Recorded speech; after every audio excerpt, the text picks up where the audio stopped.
আসসালামু আলাইকুম ওয়া রাহমাতুল্লাহ। সুপ্রিয় দর্শক ভাই বোন আসরের পক্ষ থেকে আমি মোহাম্মদ আনোয়ার হোসেন আপনাদের সামনে হাজির হয়ে গেলাম। আজকে কাঁঠাল গাছ দেখাবো, ভিয়েতনামি 12 মাসি কাঁঠাল গাছের চারা। অনেকেই অল্প দামের মধ্যে চারা খুঁজেন, যে চারাগুলোর মধ্যে 1 বছরে কাঁঠাল আসবে, তো সেইটাই দেখাবো। এই যে দেখেন, প্রথমে আমাদের হাতের ডান পাশে যে কাঁঠাল গাছটা দেখেন প্রিয় দর্শক, কত সুন্দর।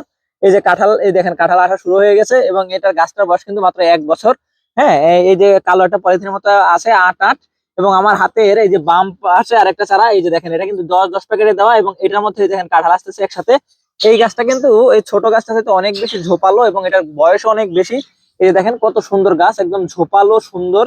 এবং গাছের প্রাপ্তবয়স্ক গাছ, এগুলো মাটিতে দিলে খুব দ্রুত বড় হয়ে যাবে এবং আপনাকে 1 বছরের মধ্যে ফল দিবে। আপনারা যারা অল্প বাজেটের মধ্যে এরকম ছোট চারা চান তারা নিতে পারবেন, আর যারা একটু মিড বাজেটের মধ্যে এই ধরনের চারাগুলো চান তারাও নিতে পারবেন, এবং যারা চান সরাসরি ফল সহকারে বড় গাছ নেওয়ার জন্য তারাও কিন্তু নিতে পারবেন। তো যারা এরকম সুন্দর সুন্দর চারাগুলো নিতে চাচ্ছেন তারা কিন্তু আমাদের স্ক্রিনে দেখানো নম্বরে কল করতে পারেন, অথবা ভাই বোন আছে ফেসবুকে ইনবক্স করতে পারেন। ধন্যবাদ সবাইকে। আসসালামু আলাইকুম।